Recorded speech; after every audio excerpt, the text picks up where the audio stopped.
نحمده ونصلي على رسوله الكريم اما بعد فاعوذ بالله من الشيطان الرجيم بسم الله الرحمن الرحيم رب اشرح لي صدري ويسر لي امري واحلل عقدة من لساني يفقهوا قولي۔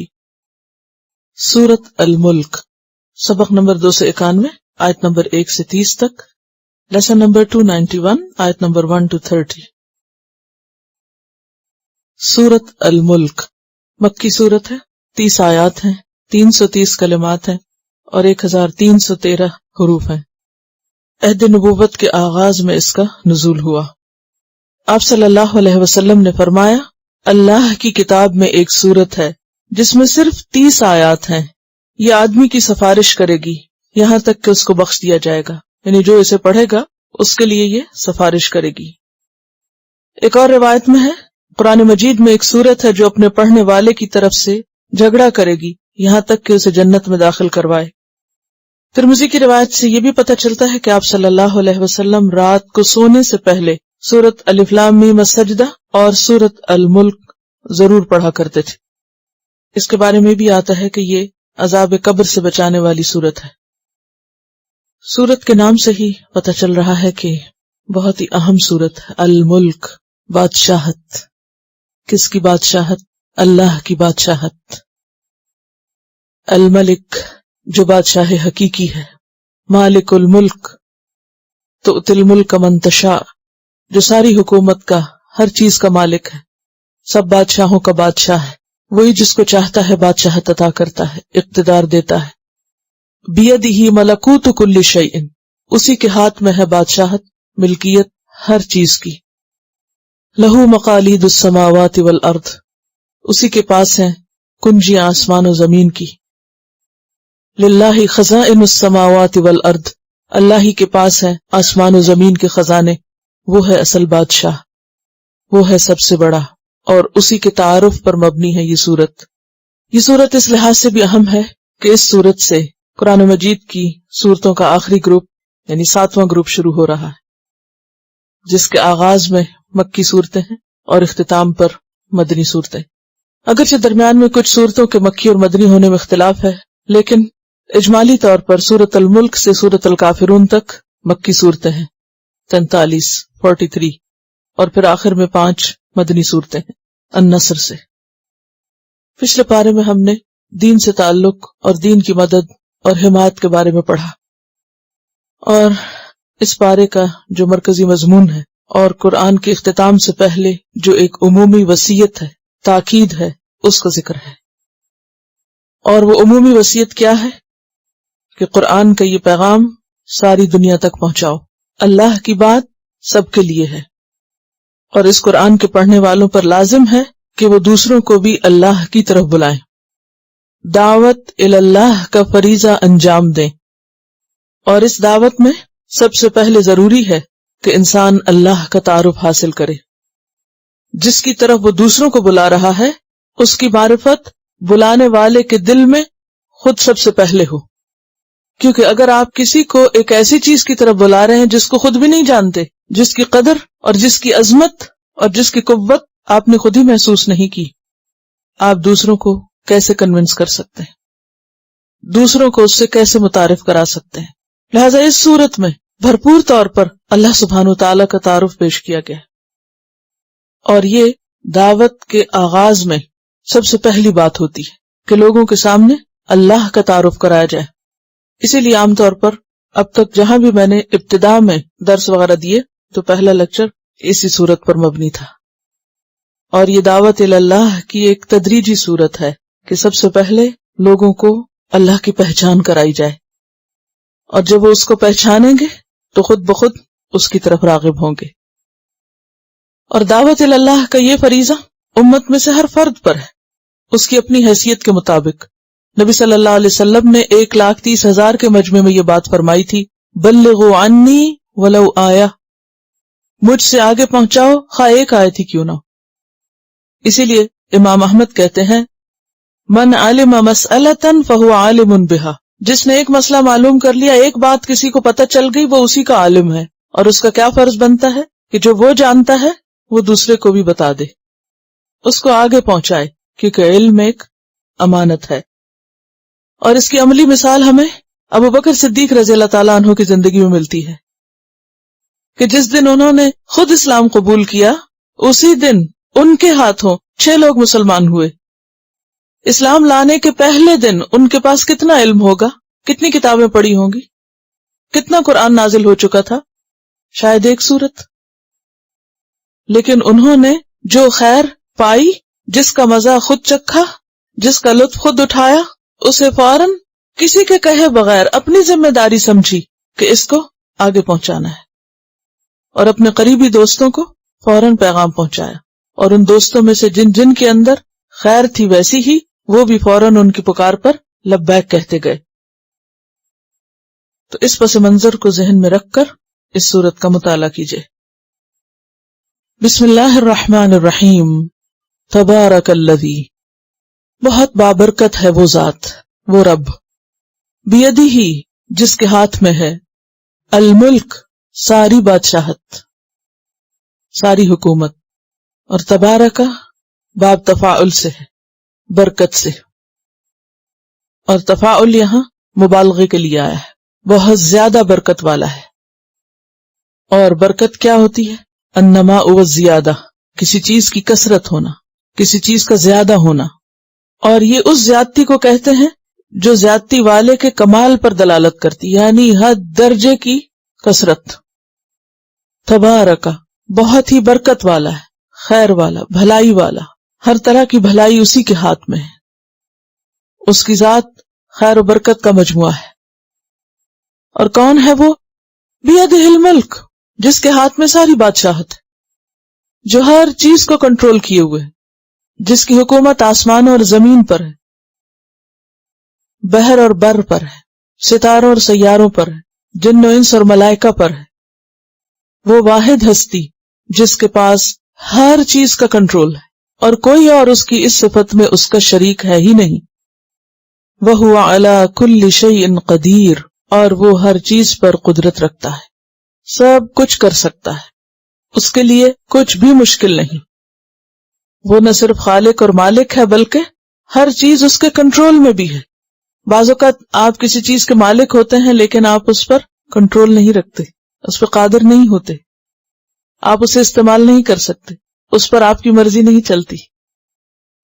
لیکن وہ ایسا بے بس مالک نہیں، وہ ایسا مالک ہے کہ جو ہر چیز کو مکمل اپنے کنٹرول میں بھی کیے ہوئے. تبارک الذی بیدہ الملک وہو علی کل شیء قدیر. تو گویا تم اس رب کے بندے ہو، اس خالق کی مخلوق ہو، اس مالک کے مملوک ہو. کون ہے وہ؟ مزید تعارف. الذی، وہ ذات ہے. اور یہاں پر آپ چھوٹا سا نون دیکھ رہے ہیں، اس نون کا کیا نام ہے؟ نون قطنی. الذی خلق الموت والحیات، وہ ذات جس نے پیدا کیا موت اور زندگی کو. اوریجنیٹر ہے وہ، موت اور زندگی اس نے بنائی اور بامقصد بنائی. وَكُنْتُمْ أَمْوَاتًا فَأَحْيَاكُمْ ثُمَّ يُمِيتُكُمْ ثُمَّ يُحْيِيكُمْ ثُمَّ إِلَيْهِ تُرْجَعُونَ. وَكُنْتُمْ أَمْوَاتًا، تم مردہ تھے، فَأَحْيَاكُمْ، پھر اس نے تمہیں زندگی بخشی. اور پھر یہی ختم نہیں ہو جائے گا سلسلہ. ثُمَّ يُحْيِيكُمْ، پھر وہ زندہ کرے گا تم کو. اور یہاں پر کیا فرمایا؟ الذی خلق الموت والحیات لیبلوکم، کہ جس نے موت اور زندگی بنائی تاکہ تمہیں آزما کر دیکھے، تمہارا امتحان لے، تمہاری آزمائش کرے، تاکہ اس امتحان کے ذریعے وہ اپنی خوبصورت ترین جنت میں اپنی بہترین اور اس کی قدرتوں کے شاہکار اس ماسٹر پیس میں بھیجنے کے لیے قیمتی ترین انسانوں کا چناؤ کرے، انتخاب کرے. کیونکہ جو جگہ جتنی زیادہ خوبصورت ہو اس کے لیے لوگ بھی ویسے ہی خوبصورت چاہیے، خوبصورت اخلاق والے، خوبصورت سوچ والے، خوبصورت اعمال والے. اس لیے ایکم احسن عملا، کہ تم میں کون ہے جس کے عمل سب سے اچھے ہیں، سب سے خوبصورت ہے. احسن کا لفظ جو ہے حسن سے، اور احسن افعال التفضیل کا صیغہ ہے، سب سے اچھے، بہترین. تو گویا ہم اس دنیا میں کیوں آئے؟ امتحان کے لیے، یہ دیکھے جانے کے لیے کہ ہم کرتے کیا ہیں، اس دنیا میں آنے سے پہلے بھی اور اس دنیا سے جانے کے بعد بھی دونوں کناروں پہ موت ہے. عدم سے وجود میں آئے اور پھر موت کی طرف پلٹیں گے، لیکن موت آخری مقام نہیں کہ مر کے ختم ہو جائیں گے، بلکہ پھر اٹھائے جائیں گے. ثم یحییکم ثم الیہ ترجعون، پھر اسی کی طرف تم لوٹائے جاؤ گے، تاکہ وہ دیکھے کہ جس امتحان کے لیے اس نے اس مخلوق کو پیدا کیا تھا، اس امتحان میں کون کون کامیاب ہوا، کون اس قابل ہے کہ وہ بہترین انجام کو پہنچے. اور احسن عمل کون سا عمل ہے؟ وہ نہیں کہ جسے ہمارا دل احسن کہے، جو ہماری خواہش اور ہمارے خیالات کے مطابق بڑا خوبصورت ہو، جسے شیطان خوبصورت بنا کے دکھائے، کیونکہ شیطان بھی تو یہی کرتا ہے نا. کیا کرتا ہے؟ زین لہم اعمالہم، لوگوں کو ان کے اعمال بہت خوبصورت بنا کے دکھاتا ہے، بہت مزین کر دیتا ہے، پھر لوگ کیا سمجھتے ہیں؟ وہ بہت اچھا کر رہے ہیں. وہم یحسبون انہم یحسنون، وہ سمجھتے ہیں کہ وہ بہت اچھے کام کر رہے ہیں، لیکن وہ عمل اچھے نہیں کہ جو لوگ اچھے سمجھیں، وہ بھی اچھے نہیں جنہیں شیطان خوبصورت بنا دے. اچھا وہ ہے جو اللہ کی نظر میں اچھا ہو، اور اللہ کی نظر میں اچھا کون سا ہے؟ جس کے پیچھے نیت اچھی ہو اور جس کا طریقہ اچھا ہو، جس کے کرنے کے پیچھے اخلاص ہو اور جس کا کیا ہوا سنت کے مطابق ہو، تاکہ وہ اس کو پسند آ جائے. کیونکہ اللہ سبحانہ وتعالی نے ہمارے لیے ایک بہترین نمونہ بھیجا. لقد کان لکم فی رسول اللہ اسوۃ حسنہ، اسوہ حسنہ، خوبصورت نمونہ. تو جب تک زندگی اس کے مطابق نہ ہو، خوبصورت نہیں ہو سکتی. اور وہ کیا تھے ہم سب کے لیے؟ رحمت للعالمین، رحمت بنا کر بھیجے گئے. ورفعنا لک ذکرک، جن کا ذکر بلند کیا گیا، جن کو اللہ نے معراج سے نوازا، جن سے وہ ہم کلام ہوا، جو وہاں تک پہنچے جہاں کوئی فرشتہ بھی نہیں پہنچا، جنہوں نے تمام انبیاء کی امامت کرائی، جو تمام انسانوں سے زیادہ با اخلاق تھے. وہ ہمارے لیے نمونہ ہے. جب تک ہمارا طریقہ زندگی، ہمارا طرز زندگی، ہمارے عمل ان کے اتباع میں نہیں، ان کے طریقے پر نہیں، خوبصورت نہیں ہو سکتے. ہمارا سونا اگر ان کے طریقے پر نہیں تو خوبصورت سونا نہیں، جاگنا اگر ان کے طریقے پر نہیں تو خوبصورت نہیں ہو سکتا. کھانا پینا، چلنا، بات چیت، گفتگو جب تک ان سے قریب تر نہیں تو خوبصورت نہیں. ہم سب کو اپنے اپنے دلوں کا بھی امتحان لینا ہے، دلوں کا بھی جائزہ لینا ہے کہ ہمارے دلوں میں کس چیز کی اٹریکشن ہے، ہمارے دل کس چیز کی طرف مائل ہوتے ہیں، کس کو نمونہ بنائے ہوئے، کس کی طرف جھکتے ہیں، کس کی بات سن کر اور کس کی بات پڑھ کے اور کس کو دیکھ کر مچل اٹھتے ہیں کہ ہاں واقعی مجھے ایسا ہی کرنا ہے، یہ سب سے اچھا ہے. کیا ہمارے دلوں کی یہ کیفیت ہے کہ سنت کے طریقے کو سن کر یا پڑھ کر یا دیکھ کر ہم بے اختیار کیا اٹھیں کہ ہاں یہ سب سے اچھا ہے، یہی تو ہے بہترین، یہی تو ہے احسن، یہی تو ہے سب سے عمدہ، ہاں واقعی یہی اچھا ہے. اور ایسی کنوکشن ہو کہ پھر دوسری ساری چیزیں نگاہوں سے اتر جائیں. اس کے بغیر تو ایمان بھی مکمل نہیں ہوتا. جب تک رسول اللہ صلی اللہ علیہ وسلم کا اسوہ حسنہ ہمارے لیے سب سے زیادہ محبوب نہ ہو جائے.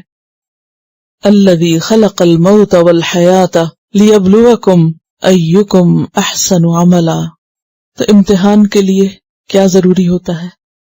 تیاری. اور امتحان کے لیے علم کا ہونا ضروری ہے.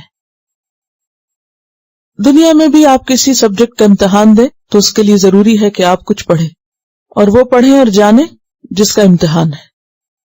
اگر ہم واقعی سنت کے مطابق زندگی بسر کرنا چاہتے ہیں تو پھر لازم ہے کہ ہم اس کو جانیں بھی، اور اچھی طرح جانیں، اور ایسا جانیں کہ پھر اس کے مطابق اپنے آپ کو ڈھالنے والے بھی بن جائیں. کیونکہ کبھی ایسا نہیں ہو سکتا کہ کوئی شخص کسی امتحان میں مطلوبہ نصاب کو پڑھے بغیر کامیاب ہو جائے.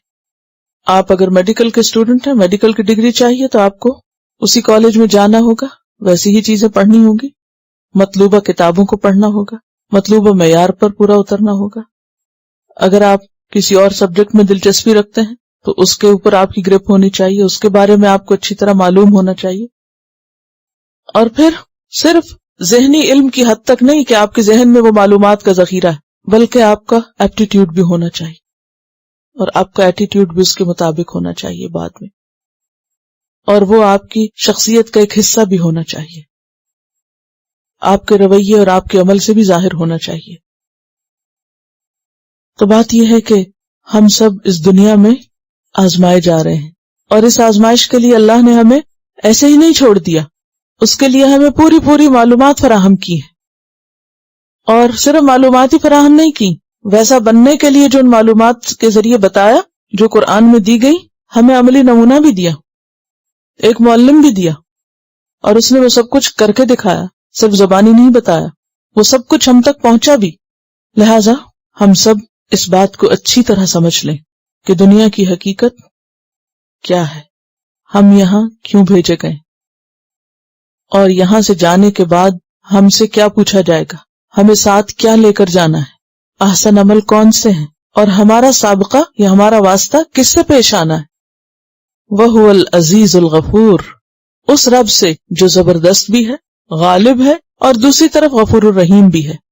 نہ تو تم یہ سمجھو کہ جیسے جی چاہے زندگی گزار کے چلے جاؤ تو کوئی تم کو پوچھنے والا نہیں، وہ ہے العزیز، بہت قوت والا ہے، غالب ہے، بھاگ کے کہیں نہیں جا سکتے اس سے، اور دوسری طرف اگر تم اس کے فرما بردار ہو، تابع دار ہو، تو تمہاری کمی بیشی کو معاف بھی کر دے گا۔ الذی خلق الموت والحیاۃ لیبلوکم ایکم احسن عملا وہو العزیز الغفور۔ بنیادی طور پر اگر دیکھا جائے تو یہ آیت ہمیں ہمارا مقصد زندگی بتاتی ہے کہ زندگی کا وجود کیوں ہے۔ کوئی بھی چیز مقصد سے خالی نہیں، نہ آسمان و زمین اور نہ ان کے درمیان کی کوئی چیز۔ وما خلقنا السماوات والارض وما بینہما لاعبین ما خلقناہما الا بالحق۔ ہر چیز مقصد کے ساتھ ہے اور ایک مقرر وقت تک کے لیے ہے، ہمیشہ کے لیے نہیں۔ اسی طرح انسان بھی ہمیشہ کے لیے یہاں نہیں آیا اور بے مقصد نہیں آیا کہ وہ ایسے ہی دنیا میں آوارہ گھوم پھر کر واپس چلا جائے اور کوئی اس کو پوچھنے والا نہ ہو۔ جس نے یہاں بکھیرا ہے وہ سمیٹے گا، اور جو سمیٹے گا وہ پوچھے گا۔ اس کی یہ کریشن ایک پلاننگ کے تحت وجود میں آئی ہے، اس نے ایک پلاننگ کے ساتھ یہ سب چیزیں بنائی، اور اس پلاننگ کے اختتام پر عقل رکھنے والے، سمجھ رکھنے والے، بولنے اور سننے والے انسان کو جزا اور سزا سے نوازا جائے گا۔ ایک اور جگہ پر بھی اللہ تعالیٰ فرماتے ہیں کہ ہم نے انسان کو ہوش گوش والا بنایا تاکہ ہم اس کو آزمائیں، یعنی ہمیں کان اور آنکھیں کس لیے دی گئی؟ تاکہ ہماری آزمائش کی جائے۔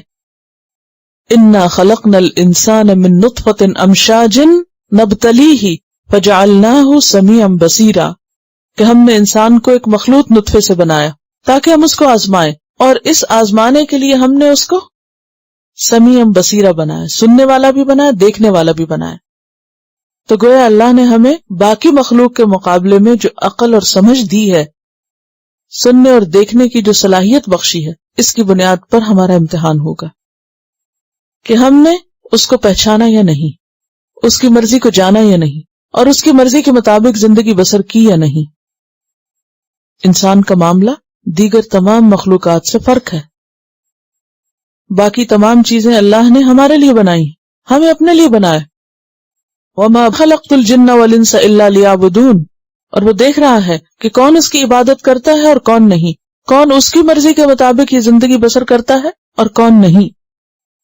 اور پھر یہاں جو عمل کی بات کی گئی، تو عمل انسان کے صرف اس کا چلنا پھرنا یا اٹھنا بیٹھنا ہی نہیں، انسان کا عمل، اس کی گفتگو، اس کی سوچ، اس کا معاملہ، رویہ، طریقہ، لین دین، ہر چیز اس میں شامل ہوتی۔ گویا اس زمین پر، اس زندگی میں انسان اپنی عقل سمجھ کے ساتھ جو کچھ بھی کرتا ہے وہ سب اس کا عمل ہے۔ وہ اگر خاموش کھڑا ہے تو یہ بھی کیا ہے؟ دراصل اس کا عمل۔ کچھ بھی نہیں کر رہا، وہ کسی بس سٹاپ کے اوپر کھڑا ہے، یہ بھی اس کا عمل ہے کہ وہاں وہ کیا کر رہا ہے۔ وہ بس میں بیٹھ گیا ہے، وہاں بھی اس کو دیکھا جا رہا ہے اب کیا کر رہا ہے۔ وہ بس سے اتر کر چل رہا ہے، وہ اللہ کی نگرانی میں کہاں جا رہا ہے، کہاں پہنچتا ہے، وہاں پہنچ کر کیا کر رہا ہے، کیا کھا رہا ہے، کیا دیکھ رہا ہے، کیسے سو رہا ہے، کیسے جاگ رہا ہے، کیا سوچتا ہے، کس بات پہ خوش ہوتا ہے، کس پہ ناراض ہوتا ہے۔ کس سے جھگڑتا ہے, کس کو اس کا حق دیتا ہے, کس کو نہیں دیتا. آل دا ٹائم اس کو واچ کیا جا رہا ہے, ہر چیز ریکارڈ کی جا رہی ہے, اور اینڈ آف دا ڈے ہر چیز کی کیلکولیشن کر کے اس کو نتیجہ دیا جائے گا. ہر وقت کھنگالا جا رہا ہے, پرکھا جا رہا ہے, دیکھا جا رہا ہے, ہر اینگل سے, سامنے سے بھی, پیچھے سے بھی, اندر سے بھی, باہر سے بھی, دن میں بھی, رات میں بھی, لوگوں کے سامنے بھی, چھپ کے جو کچھ کر رہا ہے وہ بھی. نبتلی ہی, جیسے آپ اگر کوئی چیز کہیں سے خریدتے ہیں اور اس کو چھان پھٹک کے دیکھتے تو کیسے دیکھتے, ٹھوک بجا کے, اٹھا کے, ہلا کے, جھٹک کے, ہر اینگل سے اس کو پرکھتے ہیں. انسان بھی ہر اینگل سے پرکھا جا رہا ہے. وہ خوشی میں کیا کرتا ہے, وہ غم میں کیا کرتا ہے, وہ غصے میں کیا کرتا ہے, وہ نفرت میں کیا کرتا ہے, وہ محبت میں کیا کرتا ہے, وہ کب کیا کر رہا ہے. یہ سب کچھ اس کا عمل ہے. اس کا خاموش رہنا بھی عمل ہے, اس کا بولنا بھی عمل ہے, اس کا ہنسنا بھی عمل ہے, اور اس کا رونا بھی عمل ہے. یہ سب عمل کے مختلف پہلو ہیں.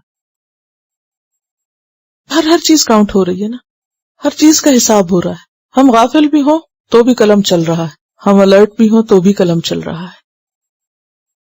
ہر وقت ایک کیمرے کی زد میں ہے, اور وہ کیمرہ, اب تو ایسے کیمرے ہیں نا کہ جن کے ذریعے آپ کی پوری اینڈوسکوپی کی جاتی ہے اور اندر کا سب کچھ دیکھا جاتا ہے. ایک ایک رگ ریشہ کے اندر کیا ہے اور باہر کیا ہے, اور طرح طرح کے الٹرا ساؤنڈ کے ذریعے طریقے, اور پھر مختلف طرح کی چیزیں سامنے اور پیچھے کی جانچنے کے لیے انسانوں نے خود بنا لی ہیں. بات یہ ہے کہ ہر لمحہ کاؤنٹ ہو رہا ہے. وہ کہتے ہیں نا, نسوا اللہ فاحصاہ, انہوں نے اللہ کو بلا دیا لیکن اللہ ان کو گن رہا ہے, شمار کر رہا ہے. Assalamu alaikum warahmatullah. Yesterday I was on my way home from school and we got a phone call that my cousin had passed away in Pakistan. She was 36 years old. She was a heart patient and she leaves behind 2 little girls. And while my thoughts were with those who were left behind, this is the first time that I was more thinking about the one who was gone. For some reason I couldn't shake the image of my cousin under a sheet because my mom called and talked to one of the daughters and said, "Ke Ammi abhi aapke paas hi hai?" And she said, "Haan, Ammi yahi hai." Lekin Ammi to wahan nahi thi. Ammi ki laash zarur thi. Ammi ki ruh chali gayi thi. And I thought about her life and I thought about the next stage of her life that was starting because whatever she'd done, and I was concerned, did she pay all her zakat? Did she pray every prayer? Did she do all her fasts? Does she have any amanas? Do her kids know where things are? And I thought people were sort of discussing who found out when and what did the doctor say, and who cares? She's gone. And all she needs right now is your du'as. That's all she needs. There's nothing else that's going to help her. And very often when we hear about a death, my mom says, "It feels like you go, I'm coming." And I really felt like she was gone and I could have been going. And I'm traveling soon, so I'm trying to wrap everything up because you never know when you're coming back. And I thought to myself, it's too much. I'm not going to be able to finish, and maybe I'll just do it when I come back. And we think about that for a long trip, but we all left our houses this morning, and if we're honest, we don't know if we're going back there. Nobody knew that she wasn't coming home that day, and the funny thing is, she sent a parcel for us. We got the parcel in the afternoon, a few hours before we got the news that she was gone. So just as what she had sent before her death to our address got to us, whatever amal she sent to Allah is waiting for her there.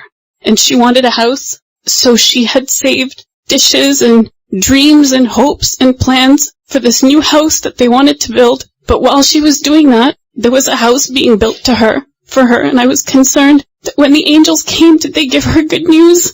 Because if they didn't give her good news, there's nothing she can do about it. And then towards the end of the evening, and when you read the dua for the deceased, you really realize that you're sending someone away, but they're being received at the other end. Whenever you send relatives at the airport, you wish them well and you wait for the phone call to say they got there safely. So when you send your loved ones from here, Allah has sent people to receive them on the other end. And we were talking to her younger sister and she gave us some details, and she said that my cousin said, "Say goodbye to everyone for me." And they were trying to put an oxygen mask on her and she didn't want it. And she said something, no one knows what she said, and then she was gone. And only Allah knows. I hope it was good news. One can only hope it was good news because she didn't want the oxygen mask. So I hope it was good news, but she's gone and we're coming. So please, we all have a lot of work to do. We have a lot of work to do. And the more Quran we learn, the more work we have to do, the more blessed we are. Please, please send forward for yourselves. Whatever you send, you'll find it there. اگر آپ ان دونوں آیتوں کو آمنے سامنے رکھ کے دیکھیں، ایک طرف اللہ کی ذات ہے اور ایک طرف ہماری ذات ہے. اوپر کی آیت میں آپ دیکھیں، اگر ٹیکسٹ پہ غور کریں پہلے کہ اللہ کون ہے؟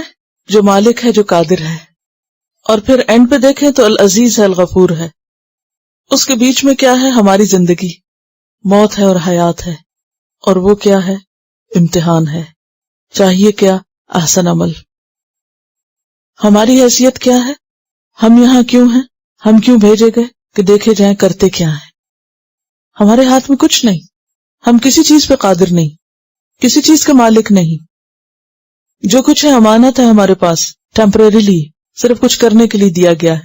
جہاں چاہو انویسٹ کر لو، چاہو تو اچھے میں کر لو، چاہو تو ضائع کر کے آ جاؤ. لیکن کامیاب وہی ہے جو احسن عمل لے کر آئے.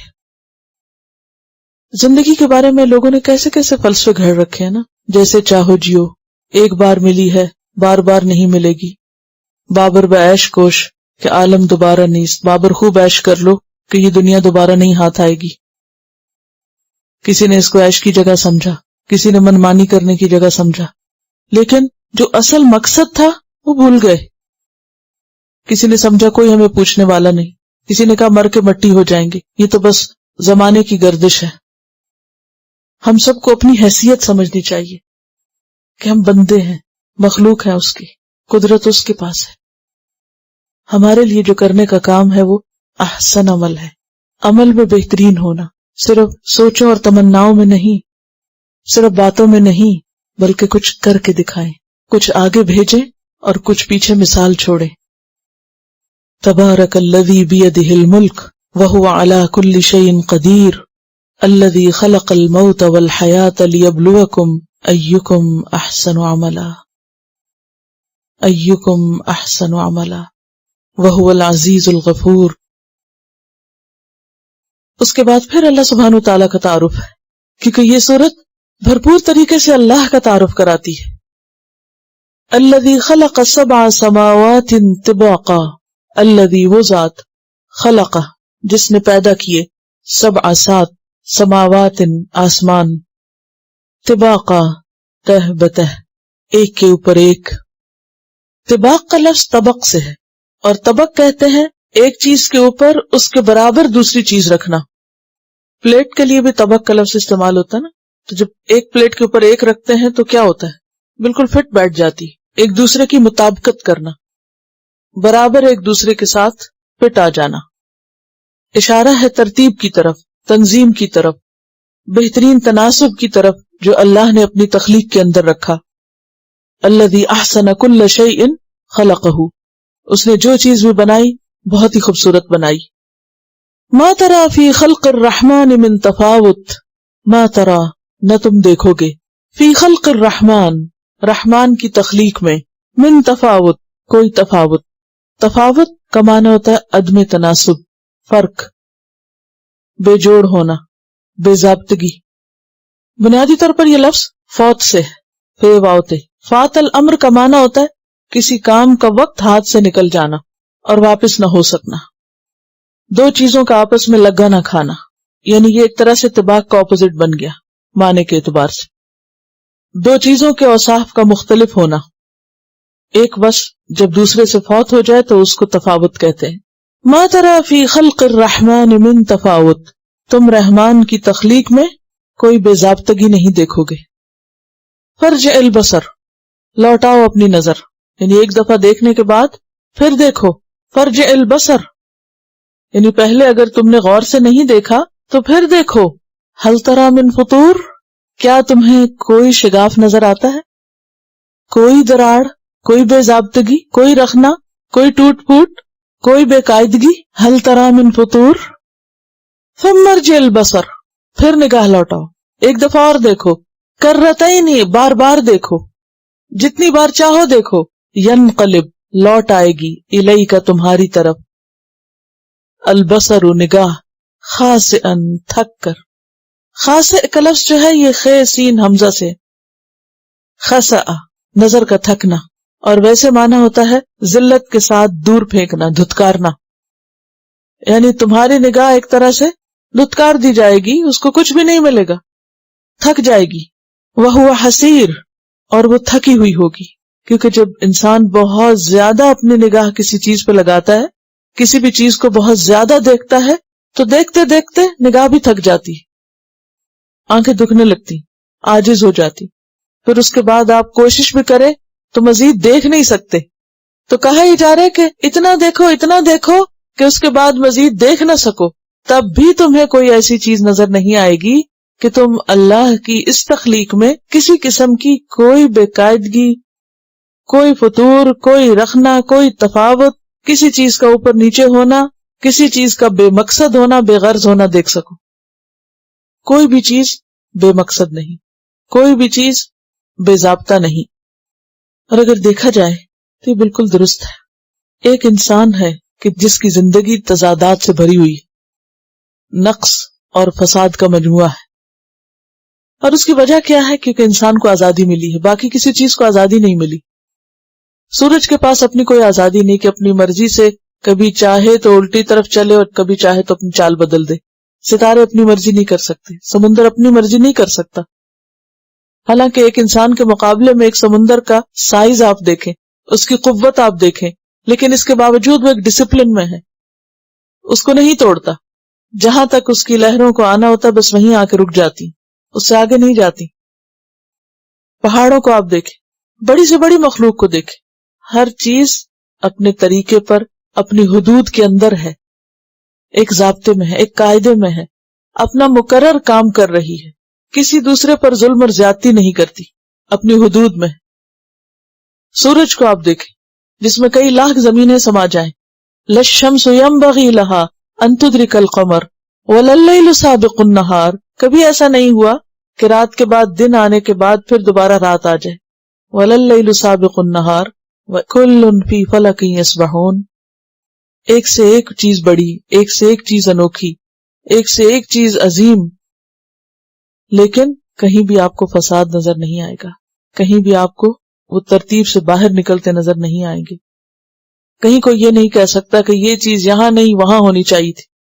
کوئی نہیں کہہ سکتا کہ سورج کو رات کو اور چاند کو دن کو نکلنا چاہیے تھا.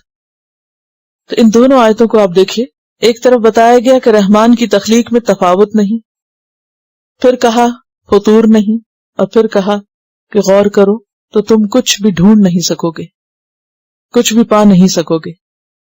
آسمانوں کو دیکھو، قرآن مجید میں آتا فَلَمْ يَنظُرُوا إِلَى السَّمَاءِ فَوْقَهُمْ كَيْفَ بَنَيْنَاهَا وَمَا لَهَا مِنْ فُرُوجٍ. آسمانوں میں کہیں کوئی سوراخ، کوئی رخنا نظر نہیں آتا. وَجَعَلْنَا السَّمَاءَ سَقْفًا مَحْفُوظًا. ہم نے آسمان کو ایک محفوظ چھت بنایا. کوئی ستارہ سیارہ اپنا مدار چھوڑ کے ہمارے سر پہ آ نہیں گرتا، ورنہ زندگی ممکن نہ ہوتی. کتنے بڑے بڑے سائز کے، زمین سے کئی گنا بڑے سائز کے بھاری بھرکم سیارے. صرف ہمارا جو سولر سسٹم ہے اس میں بھی جو سیارے ہیں، اس میں زیادہ تر سیارے زمین کے سائز سے کہیں بڑے ہیں، اور وہ سارے اپنی اپنی جگہ پر سورج کے چکر لگا رہے ہیں. کوئی کسی سے ٹکرا نہیں رہا. اور یہ ایک دو دن کی بات نہیں، ہزاروں لاکھوں سال سے جب تک اللہ چاہے گا وہ اسی طرح اپنے اپنے دائرے میں کام کریں گے. لیکن انسان کیا کر رہا ہے؟ کیا ہم بھی اپنے دائرے میں کام کر رہے ہیں، یا اپنے دائرے کو چھوڑ کر ہر وقت دوسروں کے دائرے میں گھسنے کی کوشش کرتے ہیں؟ ہمیں جو نعمتیں ملی ہیں ان کی طرف ہماری توجہ نہیں ہوتی. ہمارا دھیان کہاں ہوتا ہے؟ اس پر جو دوسروں کو ملا ہے. اپنے کام سے ہمیں کم دلچسپی ہوتی، اس سے زیادہ ہوتی جو دوسرے کر رہے ہیں. اپنی غلطیوں کی طرف نظر نہیں ہوتی، وہ دیکھنے کا زیادہ شوق ہوتا ہے جو دوسروں میں ہے. اپنی ذمہ داریوں کی فکر نہیں، لیکن اگر کوئی ادا نہ کر رہا ہو تو اس کے پیچھے ضرور پڑیں گے. اسی سے پھر فساد ہوتا ہے، اسی سے ظلم ہوتا ہے، اور اسی سے احسن عمل اسوأ عمل میں بدل جاتے ہیں. کائنات کیوں اتنی پرسکون ہے؟ ہر چیز کیوں اتنی خوبصورت ہے؟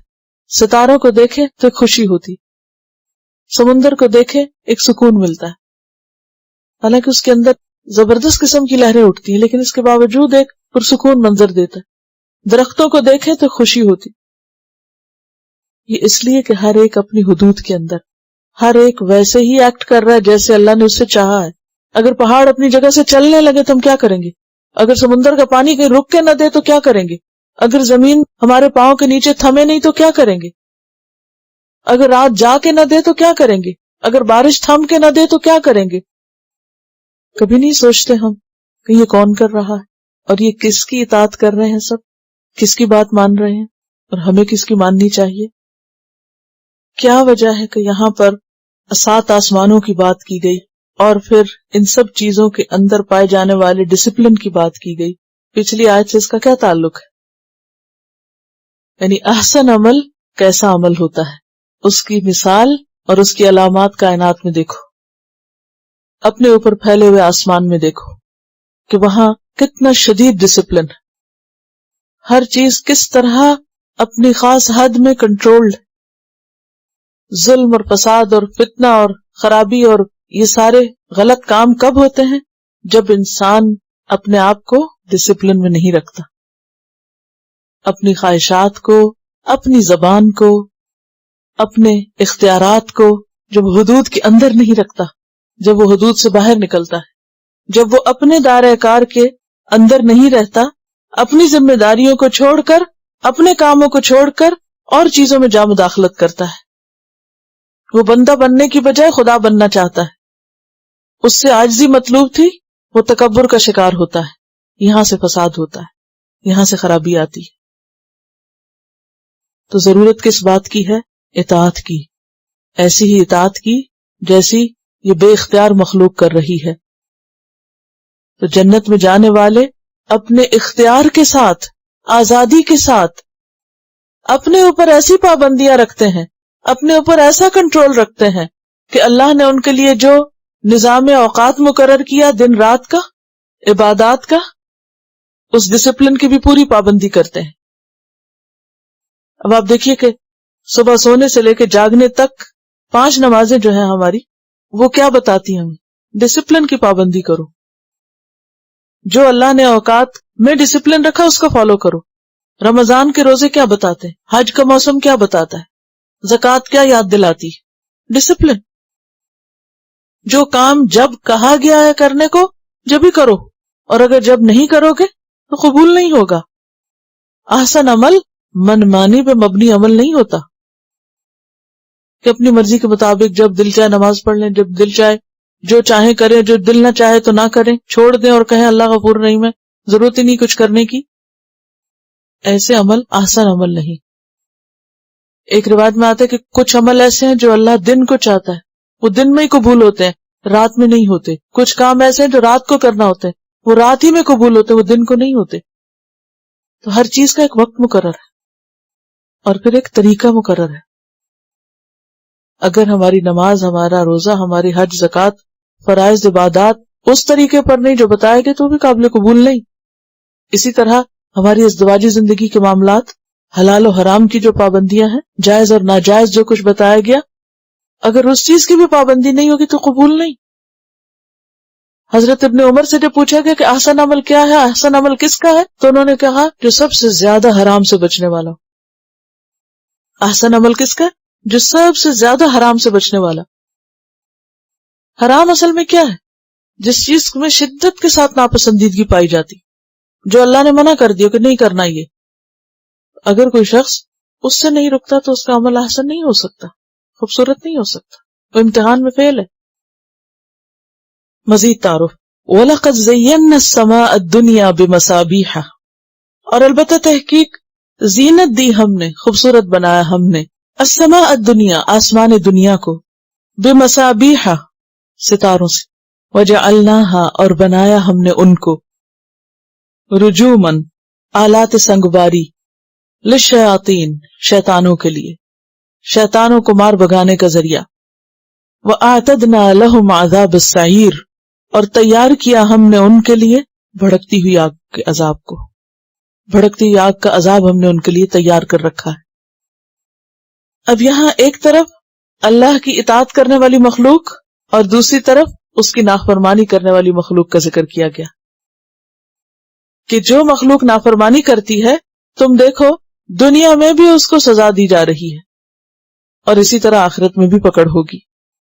وَلَقَدْ زَيَّنَّا السَّمَاءَ الدُّنْيَا، آسمان دنیا سے مراد وہ آسمان ہے جو ہمیں نظر آتا ہے، اور اس کو اللہ سبحانہ وتعالیٰ نے دن کو مختلف رنگوں سے، کبھی اس پہ بادل ہیں، کبھی اس پر دھند چھائی ہوئی، کبھی وہ نیلا آسمان دکھائی دیتا ہے، کبھی شفق کا رنگ سرخی مائل دکھائی دیتا ہے، کبھی اورنجش ہوتا ہے، کبھی کوئی اور اس پر نظارہ ہوتا ہے. تو دن کو اس کے مختلف قسم کے رنگ اس پر ایک خوبصورتی بکھیرتے ہیں، اور رات کے وقت جب اندھیرا چھا جاتا ہے، آسمان کا اپنا کوئی رنگ نظر نہیں آتا، صرف سیاہ ہوتا ہے، تو اس وقت اس کے اوپر ستارے ٹک جاتے ہیں اور ان کی چمک ایک حسن پیدا کرتی ہے.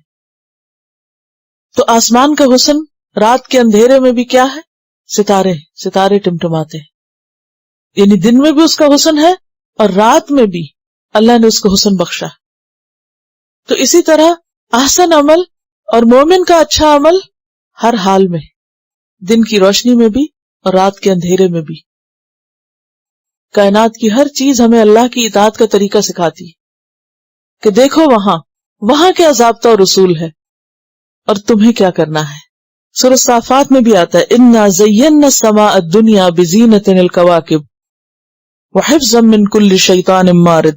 سورۃ الحجر میں آتا ہے وَلَقَدْ جَعَلْنَا فِي السَّمَاءِ بُرُوجًا وَزَيَّنَّاهَا لِلنَّاظِرِينَ وَحَفِظْنَاهَا مِن كُلِّ شَيْطَانٍ رَجِيمٍ إِلَّا مَنِ اسْتَرَقَ السَّمْعَ فَأَتْبَعَهُ شِهَابٌ مُبِينٌ. اور مصابیح کا لفظ جو ہے یہ مصباح کی جمع ہے. مصباح روشن ستارے کو کہتے ہیں، اور مصباح کا لفظ جو ہے یہ صبح سے ہے، صاد بے ہے. صبح کا معنی ہوتا ہے روشن ہونا، اور اسی سے صبح کا لفظ ہے جس کو ہم صبح کہتے ہیں. صبح میں بنیادی طور پر سرخ رنگ کی طرف اشارہ ہوتا ہے، یعنی سرخ رنگ کی روشنی. تو صبح کو صبح اس لیے کہتے ہیں کہ اس کی روشنی بھی بالکل سفید نہیں ہوتی بلکہ شفق کے رنگ ہوتے ہیں. اسی سے لفظ صبیح اور صبیحہ بھی نکلا ہے. وَلَقَدْ زَيَّنَّا السَّمَاءَ الدُّنْيَا بِمَصَابِيحَ، اور ستاروں کی جو روشنی ہوتی ہے وہ بھی بالکل وائٹ برائٹ نہیں ہوتی بلکہ سرخی مائل بھی ہوتی ہے. وَجَعَلْنَاهَا رُجُومًا لِلشَّيَاطِينِ، اور بنایا ہم نے ان کو شیطانوں کو مار بگانے کی چیز. وَأَعْتَدْنَا لَهُمْ عَذَابَ السَّعِيرِ، اور آخرت میں بھی ہم نے ان کے لیے بھڑکتی ہوئی آگ تیار کر رکھی. یہ شیطانوں کو کیوں مارا جاتا ہے؟ کیا کرتے ہیں یہ جب ان کو مار پڑتی ہے؟ یہ بھی اپنی حدوں سے باہر نکلتے ہیں. إِلَّا مَنِ اسْتَرَقَ السَّمْعَ وَأَتْبَعَهُ شِهَابٌ مُبِينٌ. جب یہ فرشتوں کی باتیں چوری چھپے سن کر غیب دانی کا دعویٰ کرتے ہیں تو ان کو وہاں سے ہٹانے کے لیے ان پر شہاب ثاقب بھیجے جاتے ہیں، اور وہ دیکھنے میں بھی آتے ہیں.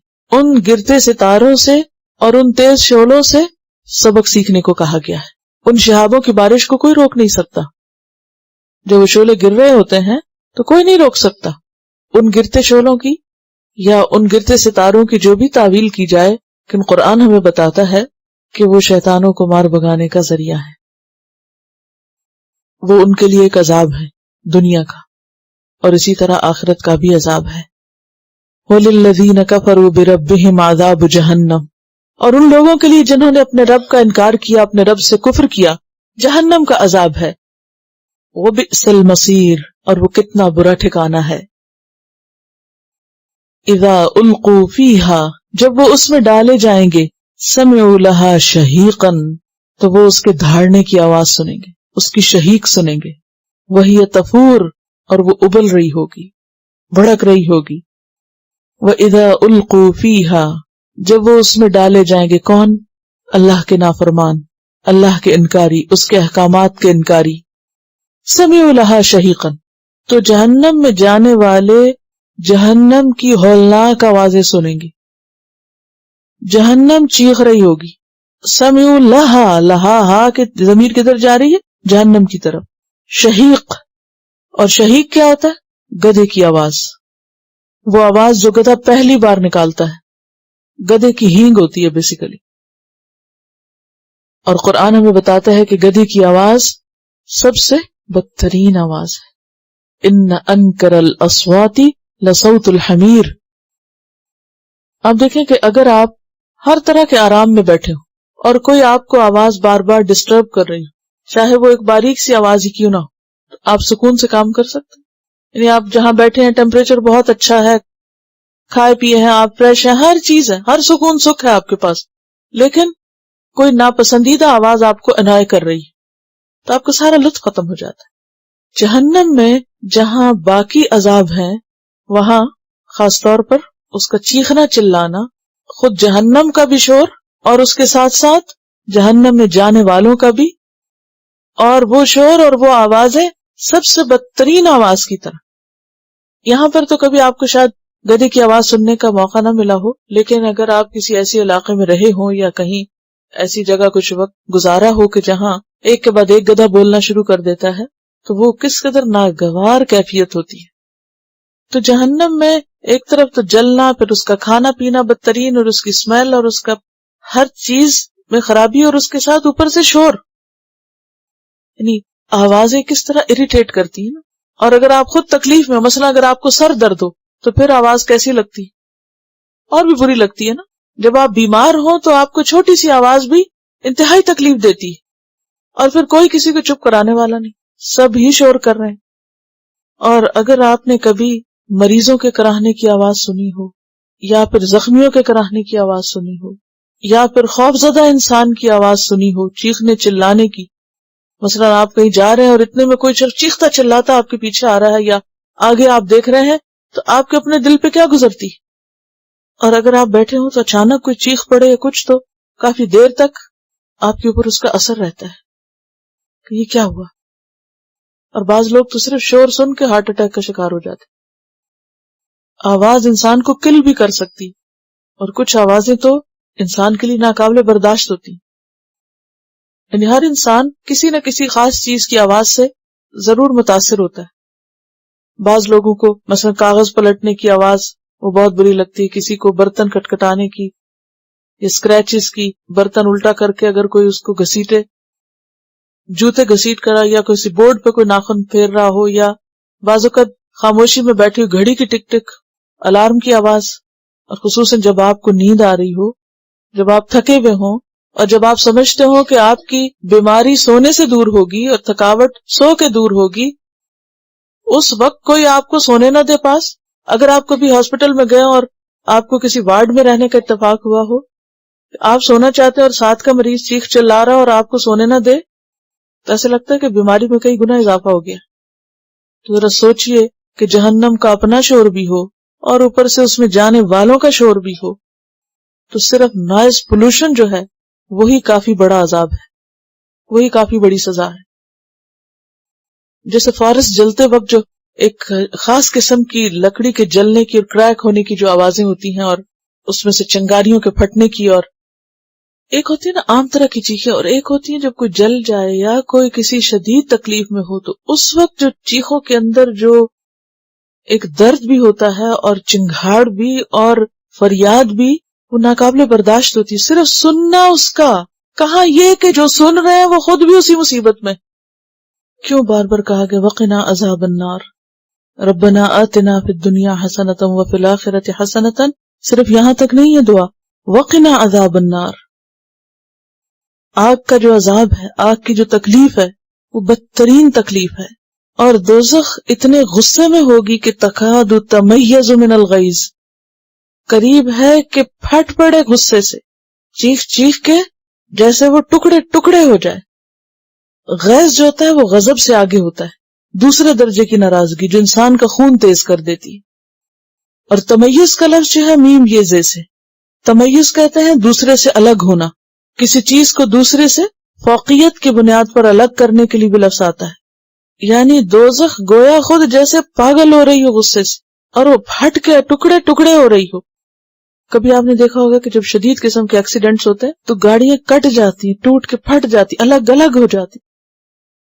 ایسا شدید شور اور ایسا شدید قسم کا ہنگامہ ہوتا ہے کہ جیسے وہ چیزیں بھی غصے سے تھرا اٹھی ہیں اور کٹ پھٹ رہی ہیں. تکاد تمیز من الغیظ، سورۃ فرقان میں آتا ہے اذا رأتہم، جہنم جو ہے اذا رأتہم جب انہیں دیکھے گی، مجرموں کو، من مکان بعید، دور سے سمعوا لها تغیظا وزفیرا، تو سنیں گے وہ اس کا غصہ اور اس کا پھنکارنا، دور سے ہی اس کی چیخیں انہیں سمجھ آ رہی ہوں گی، یعنی اتنا جہنم کا اپنا شور ہوگا۔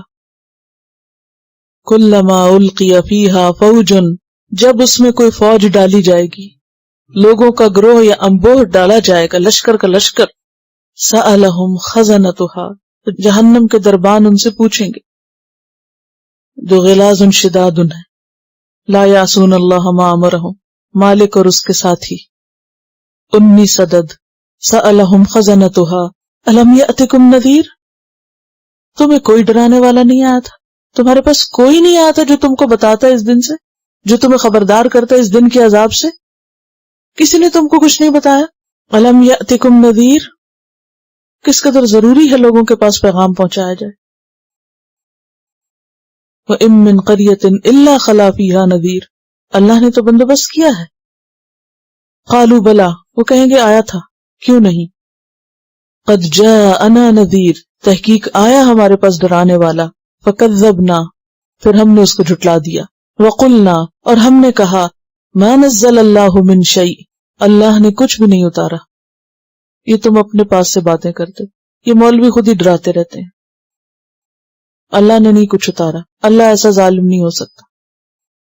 ان انتم الا فی ضلال کبیر، نہیں تم مگر بہت بڑی گمراہی میں، ان انتم نہیں تم الا مگر فی ضلال کبیر، بہت بڑی گمراہی میں، تم ہی گمراہ ہو، ہم نے ہدایت دینے والوں کو گمراہ ثابت کیا، انہی کو برا بھلا کہا۔ وقالو، اور وہ کہیں گے، لو کننا نسمع، کاش ہم سن لیتے، کاش ہم سنتے تو صحیح، او ناقلو، یا ہم سمجھتے تو صحیح، ما کننا فی اصحاب السعیر، نہ ہوتے ہم بھڑکتی ہوئی آگ والوں میں سے۔ سنانے والوں کی، بتانے والوں کی بات تو سنتے، کیونکہ مشکل یہ ہے کہ انسان حق بات سننا بھی نہیں چاہتا، کبھی اس کو سنانے والے سے ضد ہوتی، کبھی وہ اپنے آپ کو سنانے والے سے زیادہ عقل مند سمجھتا ہے، بہتر سمجھتا ہے، اپنے من گھڑت فلسفوں کی وجہ سے، اپنی خیالی جنت میں بسے ہونے کی وجہ سے۔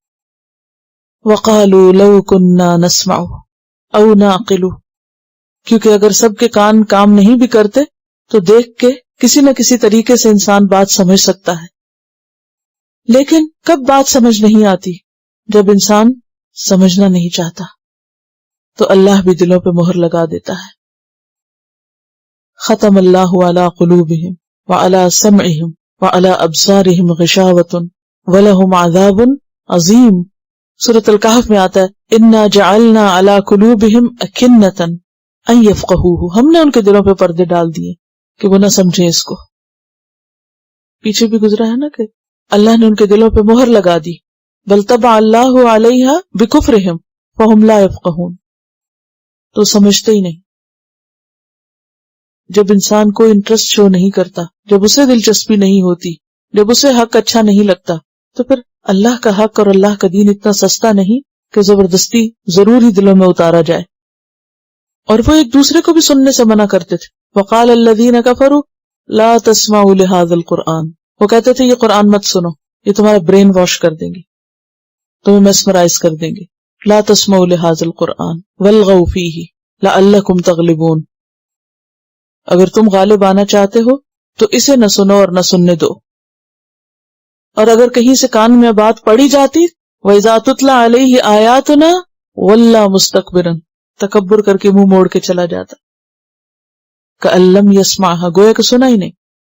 اسی لیے ہمیں کیا کہا گیا، وَلَا تَكُونُوا كَالَّذِينَ قَالُوا سَمِعْنَا وَهُمْ لَا يَسْمَعُونَ، کہ یہاں سننے سے مراد صرف کانوں سے بات ٹکرانا نہیں ہے، بلکہ وہ سننا مراد ہے جو دلوں میں اترے اور جس سے عمل بدل جائیں۔ وَقَالُوا لَوْ كُنَّا نَسْمَعُ أَوْ نَعْقِلُ مَا كُنَّا فِي أَصْحَابِ السَّعِيرِ، تو گویا جہنم میں جانے کی اور اس غضب کا شکار ہونے کی بنیادی وجہ کیا ہے کہ وہ اللہ کی بات نہیں سنتے تھے، پوری توجہ سے نہیں سنتے تھے، دھیان ہی نہیں دیتے تھے۔ کسی انسان کا کسی بات کو توجہ سے سننے کے قابل ہونا اس کی خوش قسمتی کی علامت ہے، اور اگر کسی بھی وجہ سے انسان سن نہیں پا رہا، چاہے کوئی بھی سبب ہے، تو اگلے دروازے سارے بند ہیں۔ اگر کان بند ہے تو دل بھی بند رہے گا، ہم سب اپنے اپنے سننے پہ غور کریں کہ میں اللہ کا کلام کتنے فیصد بیٹھ کے یہاں سنتی ہوں. کہیں ایسا تو نہیں میں سوئی رہتی ہوں, کہیں ایسا تو نہیں کہ میرا دماغ یہاں حاضر ہی نہیں ہوتا, کہیں ایسا تو نہیں کہ میرا دل کہیں اور ہی منہمک رہتا ہو, کوئی اور ہی فکر میرے اوپر چھائی ہوئی ہوں. کیا واقعی میں سننے کا حق ادا کرتی ہوں؟ جو سننا چاہیے وہ سنتی بھی ہوں, اس پر توجہ ہے, وہ سمجھ آتا ہے, وہ دل کو لگتا ہے, دل کو ٹکراتا ہے. کیونکہ اگر سنا ہی نہیں تو دل نہیں بدل سکتا, اور دل نہیں بدلا تو عمل بدل ہی نہیں سکتا, اور جب عمل نہیں بدلے گا تو جیسے ہے ویسے کے تیسے ہی وہاں جائیں گے. وَقَالُوا لَوْ كُنَّا نَسْمَعُ, وہاں جا کر انہیں حسرت ہوگی کاش ہم سنتے, او ناقلو, کاش ہم سمجھتے, ما كُنَّا فِي أَصْحَابِ السَّعِيرِ, تو اس جہنم میں نہ پہنچتے. کیونکہ بعض اوقات چھوٹی سی بات بھی بڑی اہم ہوتی ہے, جسے اگر ہم مس کر جائیں تو بات گئی, وہ دوبارہ کبھی زندگی میں سننے کا موقع ملے گا یا نہیں. اور دیکھا جائے تو اگر آج ہمارے پاس وقت ہے, سب کچھ چھوڑ چھاڑ کے بیٹھے ہیں, اور آج ہم جبکہ سنایا جا رہا ہے اور نہیں سن رہے, تو پھر جب کوئی سنانے والا نہ ہو تو کہاں سے سنیں گے, کیا سنیں گے؟ اور ہمارے پاس کیا گارنٹی کہ ہمارے پاس زندگی بھی ہے یا نہیں دوبارہ یہ وقت واپس لانے کی کہ جس میں ہم سن سکیں. آج ہم یہ کہہ کے ٹال دیتے ہیں, اچھا پھر بعد میں سن لیں گے, اچھا کیسٹ سن لیں گے, پھر یہ کر لیں گے. پھر کون کرتا ہے؟ کتنے سبق آپ کے مس ہوئے اور آپ نے وہ پورے کیے, اور کس طریقے پہ پورے کیے, اور کتنے وہ دل پہ اترے, اور کتنوں کا پھر حق ادا ہوا. اور کیا قرآن کی ایک تو کیا آدھی آیت بھی ایسی ہے کہ جسے سنے سمجھے بغیر چھوڑ دیا جائے, اور اس میں جو سبق ہے ہمارے لیے وہ ہمیں خود ہی آ جائے؟ نہیں. ہر چیز جس کی تکرار بھی ہے وہ اپنی جگہ پر اہم ہے, جس کو سننا ضروری ہے. فَاعْتَرَفُوا بِذَنبِهِمْ, وہ اعتراف کر لیں گے اپنے گناہ کا. اعتراف ہوتا ہے پہچاننے کے بعد اقرار کرنا, یعنی گناہ کو پہچان لیں گے, اپنی غلطی اب انہیں نظر آئے گی, دنیا میں نہیں نظر آئی, کیونکہ دنیا میں تو سنا ہی نہیں, کچھ سمجھا ہی نہیں, سوتے ہی رہے, کبھی دل سوتے رہے اور کبھی آنکھیں سوتی رہی, ابھی کبھی دماغ سوتے رہے, تو وہاں کیا سمجھ آتا ہے کیا غلط کر رہے ہیں اور کیا صحیح کر رہے ہیں. لیکن جہنم کے شعلے دیکھ کے کوئی نہیں سو سکے گا, وہاں کسی کو نیند نہیں آئے گی. جو دنیا میں سوتے رہتے ہیں وہ وہاں نہیں سو سکیں گے, جو یہاں جاگتے ہیں وہ وہاں سکون پائیں گے. جن کے دل یہاں جاگتے ہیں, جن کے کان جاگتے ہیں, جن کی آنکھیں جاگتی ہیں. اور اس میں آپ دیکھیں کہ پیغمبر جو ہمارے لیے اسوہ حسنہ ہے, ان کے بارے میں کیا آتا ہے کہ وہ سو کر بھی نہیں سوتے تھے. جیسے ایک حدیث میں آتا ہے نا کہ آپ کے پاس دو فرشتے آئے, ایک نے کہا کہ تمہارے ساتھی سو رہے ہیں, تو دوسرے نے کیا کہا, صرف آنکھیں سو رہی, دل نہیں سو رہا. ہماری تو آنکھیں بھی کھلی ہو تو دل سویا رہتا ہے. لاہیۃ قلوبہم, کیونکہ وہ اور ہی فکروں میں منہمک ہے, اور ہی باتیں ان کے اوپر چھائی ہوئی ہیں, اور ہی مسئلے مسائل ہیں. قرآن اہم نہیں ہے, اور چیزیں اہم ہیں. فَاعْتَرَفُوا بِذَنبِهِمْ, وہاں اپنا قصور پتہ چل جائے گا کہ غلطی کہاں تھی. لیکن وہاں سمجھنے کا کیا فائدہ, وہ تو فرعون کو بھی مرتے وقت اپنا قصور پتہ چل گیا تھا. مرتے وقت اس نے بھی کہہ دیا تھا کہ میں حتی اذا ادرکہ الغرق قال آمنت, کہنے لگا میں ایمان لایا, انہ لا الہ الا الذی آمنت بہ بنو اسرائیل وانا من المسلمین. کیا کہا گیا تھا اس کو, الآن, اب, وقد عصیت قبل, اس سے پہلے تو تم نے بات نہیں مانی تھی, وکنت من المفسدین, اور تو فسادیوں میں سے تھا. آج تیرا ماننا کوئی فائدہ نہیں دیتا. تو وہاں اپنے گناہوں کا اعتراف فائدہ نہ دے گا, وہاں غلطیوں کو پہچاننا فائدہ نہ دے گا. آج ضرورت ہم اپنی غلطیوں کو پہچان جائیں, دیکھ لیں. فسحقا لاصحاب السعیر, تو لعنت ہے جہنم والوں کے لیے, دوری ہے جہنم والوں کے لیے. سحقہ کا مطلب ہوتا پیسنا, یعنی بربادی ہی بربادی ہے. اس کے برعکس ان الذین یخشون ربهم بالغیب, یقیناً وہ لوگ جو اپنے رب سے غائبانہ طور پہ ڈرتے ہیں, اللہ کو دیکھا نہیں پھر بھی اللہ سے ڈرتے ہیں. کیوں؟ اس لیے کہ جانتے ہیں نا اللہ کو. انما یخشى اللہ من عبادہ العلماء, جن کو اللہ کی معرفت ہوتی ہے, جو اللہ کو پہچانتے ہیں, وہ ڈرتے ہیں اللہ سے. ان الذین یخشون ربهم بالغیب, اور دوسری طرف غائب کا کیا مطلب کہ جب لوگوں کے سامنے نہیں ہوتے تب بھی اللہ سے ڈرتے ہیں. وہ عرش الہی کے سائے تلے کون لوگ ہوں گے, جن میں سے ایک ذکر اللہ خالیا ففاضت عیناہ, کہ جس نے تنہائی میں اللہ کو یاد کیا اور اس کی آنکھیں چھلک پڑی، وہ رو پڑا اللہ کو یاد کر کے. کوئی نہیں اس کو دیکھتا، کوئی نہیں اس کو جانتا، وہ اپنے رب سے ڈرتا ہے، اور حقیقی معنوں میں وہی ڈرتا ہے جو پہچانتا ہے کہ وہ کتنا بڑا بادشاہ ہے. لہم مغفرۃ، ان کے لیے ہے بخشش، ان کی ہے معافی، وَأَجْرٌ کبیر، اور اجر بہت بڑا. وَأَسِرُّوا قَوْلَكُمْ أَوِ اجْهَرُوا بِهِ، اور چھپا کر کرو بات اپنی، أَوِ اجْهَرُوا بِهِ، یا ظاہر کر کے کرو. اونچی بولو، آہستہ بولو، چپ کے بولو، دل میں سوچو. إِنَّهُ عَلِيمٌ بِذَاتِ الصُّدُورِ، بے شک وہ تو خوب جانتا ہے سینوں کے بھید، وہ تو دلوں کے راز تک جانتا ہے. وَلَقَدْ خَلَقْنَا الْإِنسَانَ وَنَعْلَمُ مَا تُوَسْوِسُ بِهِ نَفْسُهُ،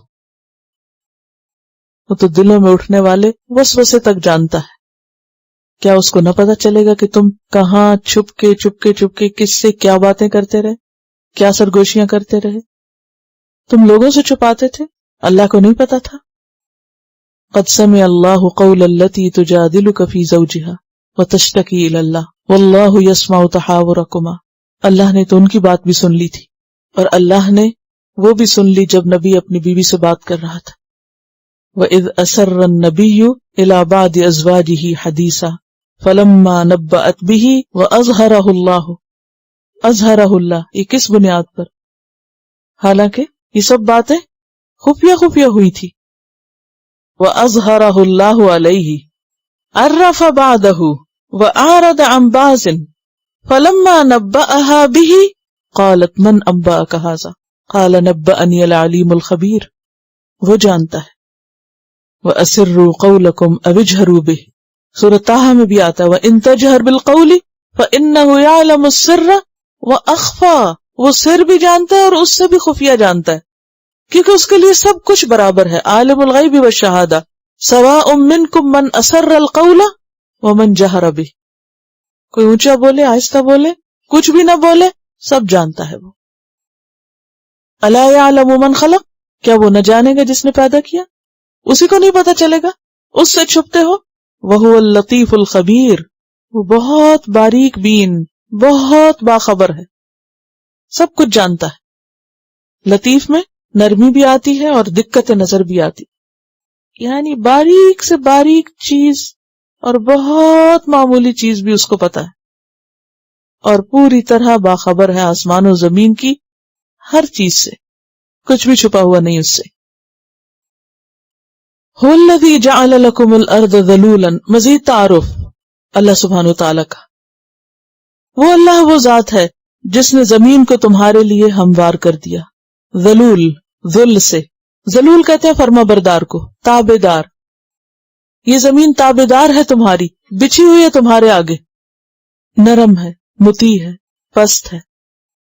اور ہم دیکھتے ہیں کہ انسان زمین کے ساتھ جیسے چاہتا ہے سلوک کرتا ہے، چاہتا ہے اس کو کھودنا شروع کر دیتا ہے، چاہتا ہے اس میں کچھ اگانا شروع کر دیتا ہے، چاہتا ہے اس کو کاٹ کے اندر سے اس کے ہیرے جواہرات، سونا چاندی ہر چیز نکال لیتا ہے، اور کچھ بھی نہیں کہتی. کچھ کہتی ہے آپ کو؟ آپ اس کا پیٹرول نکالیں، آپ گیس نکالیں، آپ اس میں سے درخت اگا کے کچھ نکالیں، آپ اس میں مردے دفن کریں، آپ جو بھی کریں اس کے ساتھ کریں، کام آتی ہے یا نہیں؟ کیسے بچھی ہوئی ہے، کیسے فرما بردار ہے، کیسے اطاعت گزار ہے. آپ اس پہ آرام سے چلیں، آپ اس پہ اچھلیں کودیں، آپ اس پر بھاری سے بھاری چیز رکھ دیں، آپ اس پہ آگ جلانا شروع کر دیں، آپ اس پہ سوئیں، آپ اس پہ کھائیں پیئیں، کچھ کریں، کیسی فرما بردار ہے، کیسے سکون کے ساتھ بچھی ہوئی ہے آپ کے آگے. بڑی بڑی گاڑیاں آپ اس پر دوڑا رہے ہیں، بچھی ہوئی ہے. یہ اللہ کی قدرت کی نشانی نہیں؟ وہ کون ہے جس نے تمہارے لیے اس کو بچھایا اور تمہاری ساری ضروریات اس سے پوری کی؟ اسی لیے زمین کو ماں کی طرح کہا گیا کہ انسان اسی کی طرف لوٹتا ہے، اسی سے آیا اسی کی طرف پلٹتا ہے. جیسے ماں بچے کو جنم دیتی ہے اور پھر بچہ ہر ضرورت میں، ہر مشکل، تکلیف، دکھ، رونے دھونے میں اسی کی طرف پلٹ کے جاتا ہے. الم نجعل الارض کفاتا احیاء و امواتا، زندوں کی ضروریات بھی پوری کرتی ہے، مردوں کی بھی کرتی ہے. مرنے کے بعد بھی وہی پناہ دیتی ہے، وہی ٹھکانہ دیتی ہے، وہی بستر دیتی ہے. فامشوا فی مناکبہا، چلو اس کے کندھے پر. مناکب منکب کی جمع ہے، نکبہ کا معنی ہوتا ہے پھر جانا، مڑ جانا. تو اس سے پتہ چلتا ہے کہ زمین سیدھی نہیں ہے بلکہ کیا ہے، مڑتی ہوئی ہے، لیکن اس کے موڑ جو ہیں وہ ہمیں محسوس نہیں ہوتے.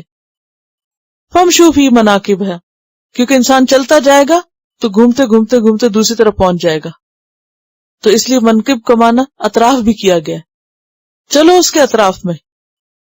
وَكُلُوا مِن رِزْقِهِ، اور کھاؤ اس کے رزق میں سے، جو اگاتی ہے تمہارے لیے، جو نکالتی ہے تمہارے لیے۔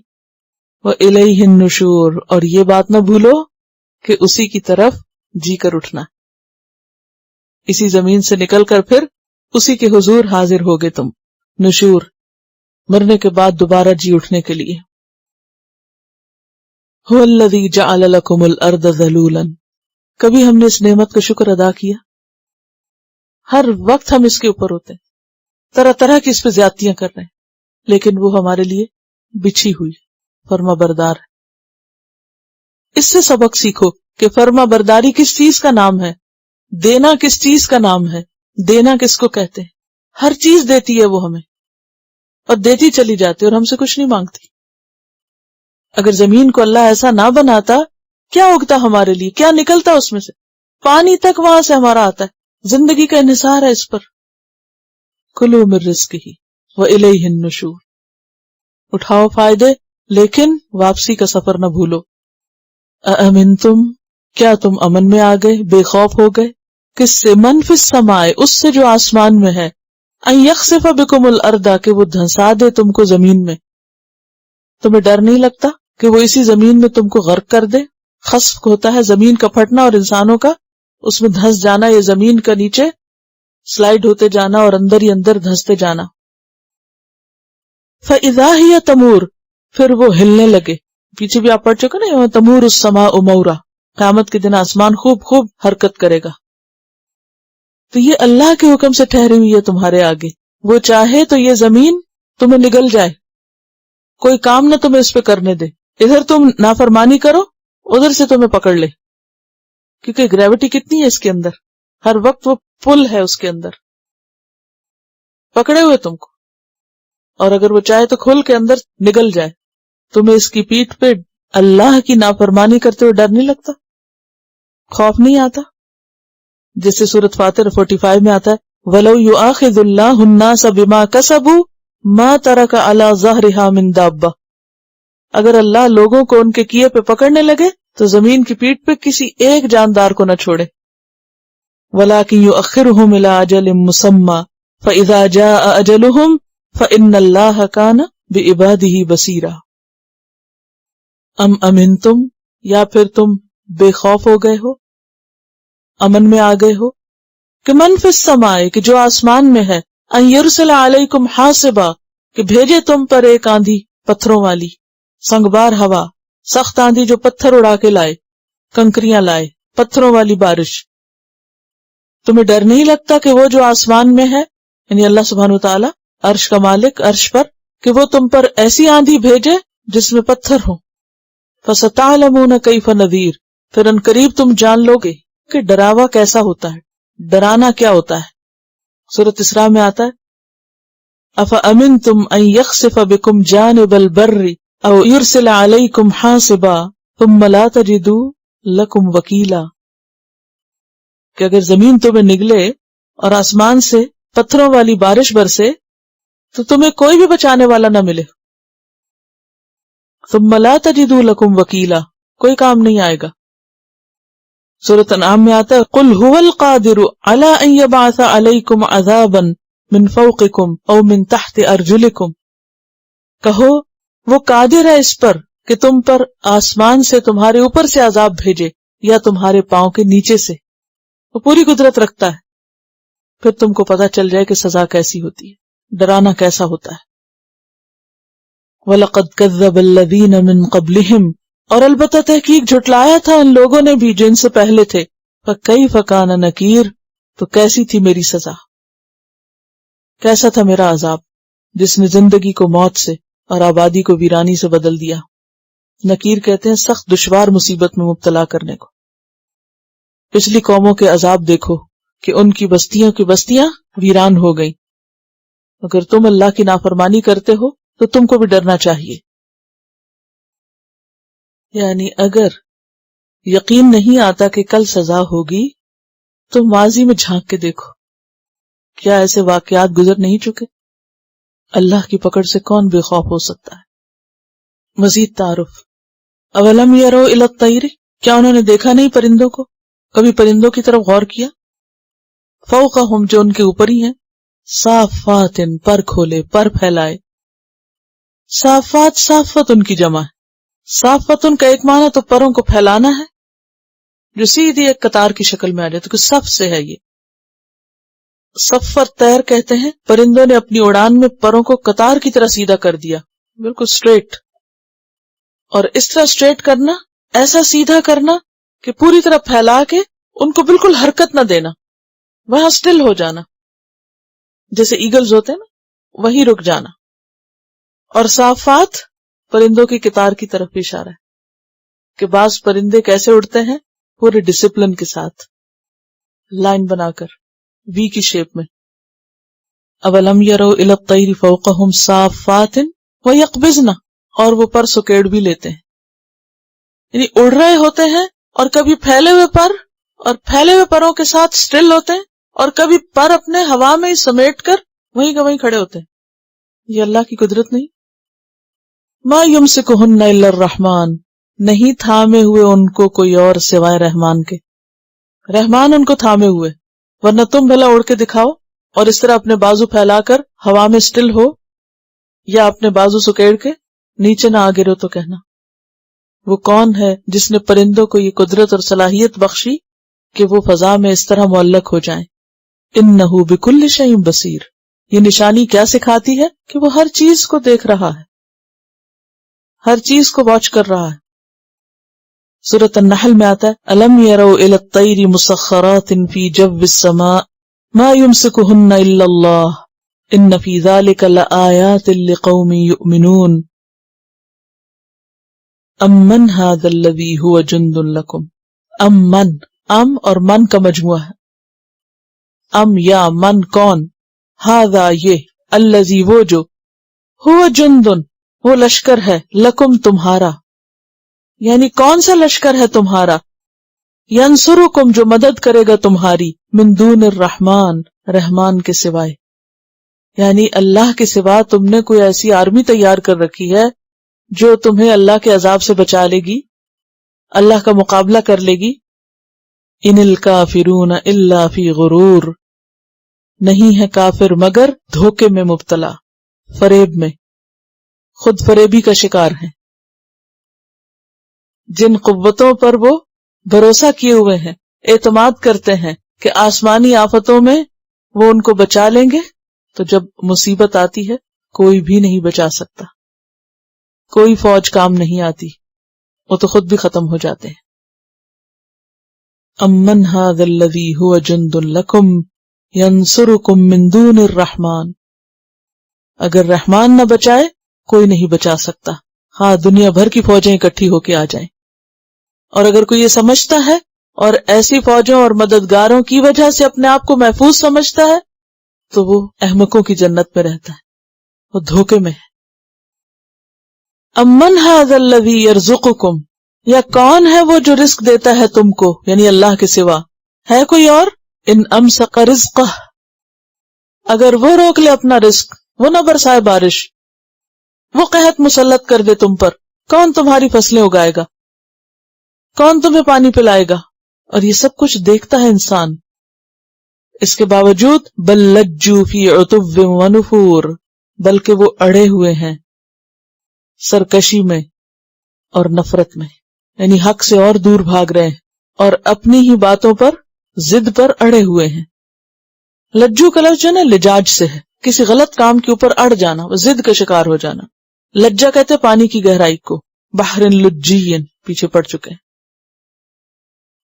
یعنی اتنی کھلی کھلی نشانیاں دیکھ کر بھی جو نہیں مانتے، تو اس کی بنیادی وجہ کیا ہے کہ وہ ضد کا شکار ہے.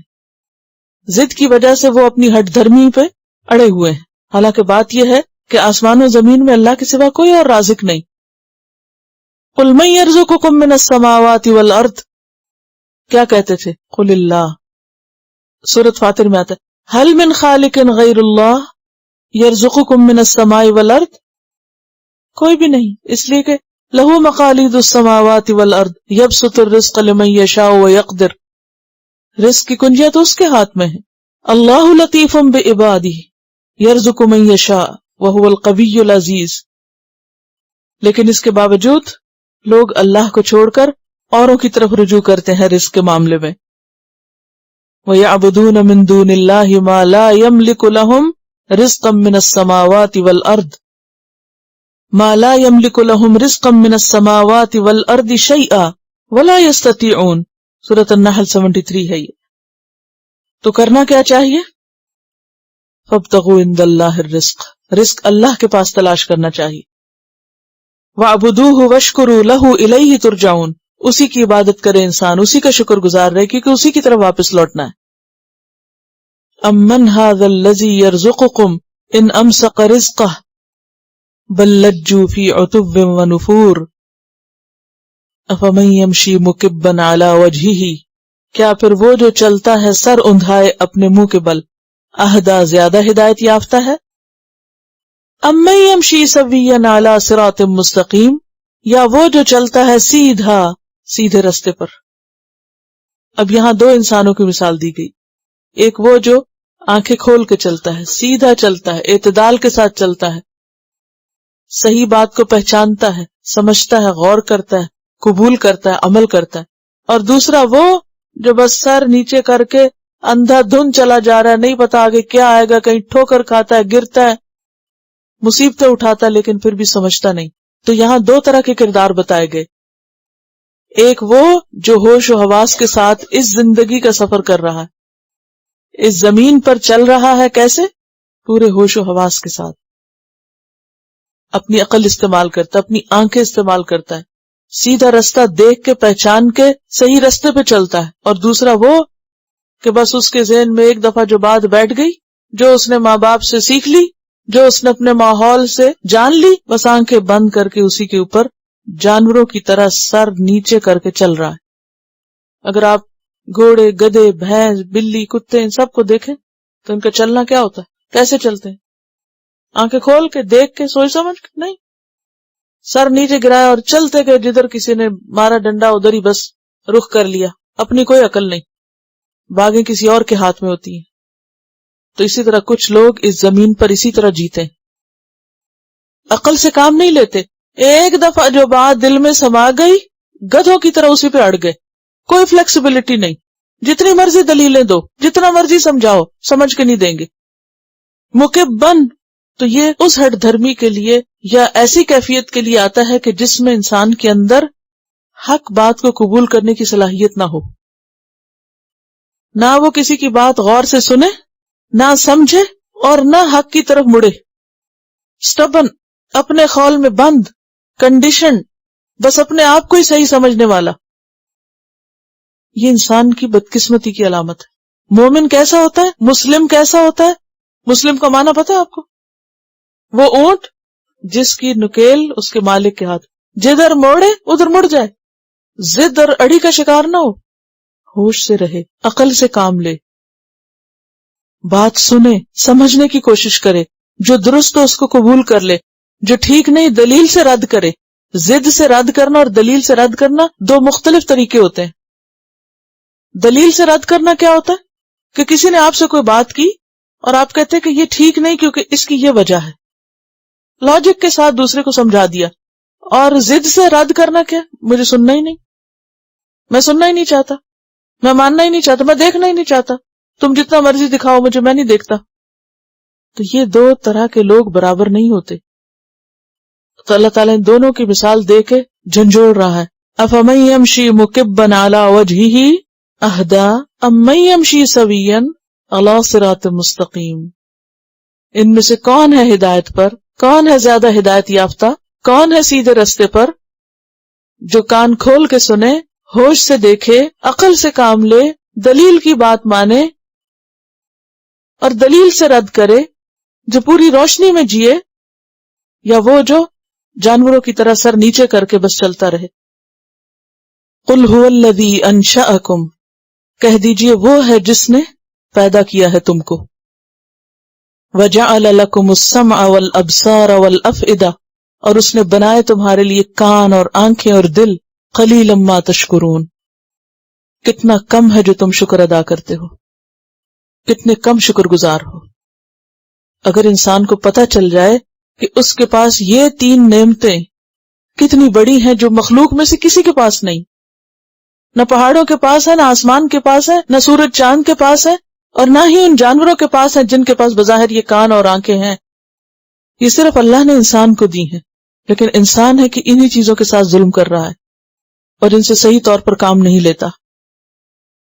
قل هو الذی انشأکم، وہ ہے رب تمہارا جس نے تمہیں یہ دیا ہے اور تمہیں ان صلاحیتوں سے نوازا ہے، لیکن تم ان کا حق ادا نہیں کرتے۔ قلیلا ما تشکرون، اور قلیلا ما جو ہے یہ وقت کے لیے بھی ہے اور مقدار کے لیے بھی ہے۔ کبھی ایسے ہی خیال آ گیا من موجی میں تو زبان سے شکر ادا کر لیا، اور پورے دن کی بھی اگر ہم روٹین دیکھیں تو کتنا ٹائم ہمارا شکر گزاری میں استعمال ہوتا ہے اور کتنا وقت ہمارا شکوے کرنے میں استعمال ہوتا ہے۔ قل هو الذی ذرأکم، کہہ دیجئے وہ ہے جس نے پھیلایا تم کو، پیدا کیا تم کو، فی الارض زمین میں، وإلیہ تحشرون، اور اسی کی طرف تم سمیٹے جاؤ گے، اسی کی طرف تم اکٹھے کیے جاؤ گے۔ جیسے ایک کسان بیج پھیلاتا ہے نا، زرع کا مطلب ہوتا ہے بیج بکھیرنا، تو انسان بھی اسی طرح بکھر گئے ہیں، اور ایک وقت آئے گا کہ جیسے کسان اپنی پھیلی ہوئی کھیتی کو کاٹتا ہے نا، تو اسی طرح اللہ تعالیٰ بھی سب کو اکٹھا کر کے ایک جگہ جمع کر لے گا۔ کبھی آپ نے دیکھا کہ کسی کسان نے کھیت لگایا ہو اور پھر دوبارہ کاٹ کے جمع نہ کیا اس کو؟ اور اگر آپ دیکھیں کہ کوئی کسان ہے جو زمین بھی تیار کرے، بیج بکھیرے، ساری چیزیں کرے، اور جب کاٹنے کا وقت ہے اس کو چھوڑ دے، کیسی ضائع ہو جائے؟ کوئی انسان یہ نہیں کرتا، اللہ کیسے یہ کرے گا کہ اتنی عقل سمجھ ہر چیز رکھنے والے انسان کو یہ سب کچھ دیا اور پھر اس کو ویسے ہی چھوڑ دے، جانوروں کی طرح گھوم پھر کے ختم ہو جائے؟ نہیں، وہ سمیٹے گا، پھر پوچھے گا کہ ان نعمتوں کے ساتھ کیا کیا۔ لیکن انکار کرنے والے وَيَقُولُونَ مَتَىٰ هَٰذَا الْوَعْدُ، یہ ناسمجھ کہتے ہیں کب آئے گا وہ وعدہ، کب وہ دھمکی پوری ہوگی۔ ان کنتم صادقین، اگر تم سچے ہو۔ قل کہہ دیجئے انما العلم عند اللہ، بے شک علم اللہ کے پاس ہے، پیغمبر کے پاس علم نہیں ہے قیامت کا۔ قل انما علمها عند ربی وانما انا نذیر مبین، اور بے شک میں ہوں کھلم کھلا ڈرانے والا، خبردار کرنے والا۔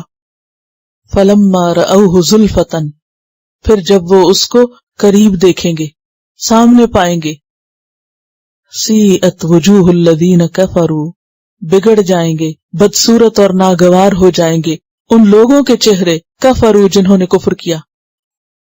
موت کا فرشتہ دیکھتے ہی، قیامت کا دن سامنے آتے ہی ان کے چہرے بگڑ جائیں گے، شکلیں بگڑ جائیں گی۔ جیسے کوئی بھی شخص کسی ناگوار حادثے کو، ناگوار منظر کو دیکھتا ہے تو اس کی شکل بدل جاتی ہے۔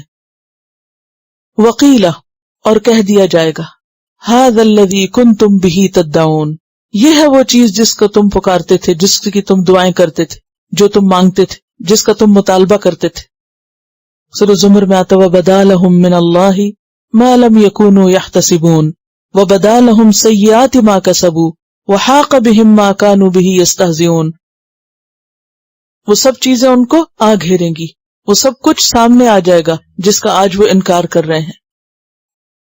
قل ارأیتم، آپ کہہ دیجئے، پیغمبر سے کہا جا رہا ہے، ارأیتم، کیا سوچا تم نے، غور کیا تم نے، ان اہلکنی اللہ، اگر ہلاک کر دے مجھ کو اللہ، ومن معی، جو میرے ساتھی ہیں ایمان والے، او رحمنا، یا ہم پر رحم کر دے، فمن یجیر الکافرین من عذاب علیم، کون بچائے گا، کون پناہ دے گا کافروں کو عذاب علیم سے۔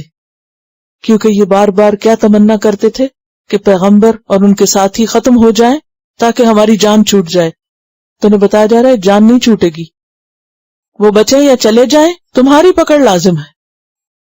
قل هو الرحمن آمنا به، کہہ دیجئے وہ رحمان، ہم اس پر ایمان لائے ہیں، وعلیہ توکلنا، اور اسی پر ہم نے بھروسہ کیا، اسی پر ہمارا توکل ہے۔